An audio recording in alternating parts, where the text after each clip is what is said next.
السلام علیکم ورحمۃ اللہ وبرکاتہ۔ بسم اللہ الرحمن الرحیم۔ اذان دینے اور پہلی صف میں نماز کا انعام۔ صحیح بخاری حدیث نمبر 615۔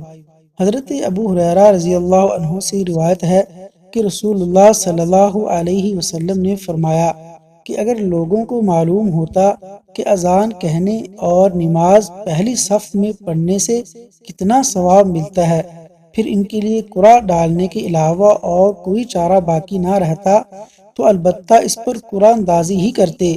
اور اگر لوگوں کو معلوم ہو جاتا کہ نماز کے لیے جلدی آنے میں کتنا ثواب ہے تو اس کے لیے دوسروں سے آگے بڑھنے کی کوشش کرتے۔ اور اگر لوگوں کو معلوم ہو جاتا کہ عشاء اور صبح کی نماز کا ثواب کتنا ملتا ہے تو ضرور گھٹنوں کے بل گھسیٹتے ہوئے ان کے لیے آتے۔ اللہ تبارک و تعالیٰ سے دعا ہے کہ اللہ تعالیٰ عمل کی توفیق عطا فرمائے، آمین۔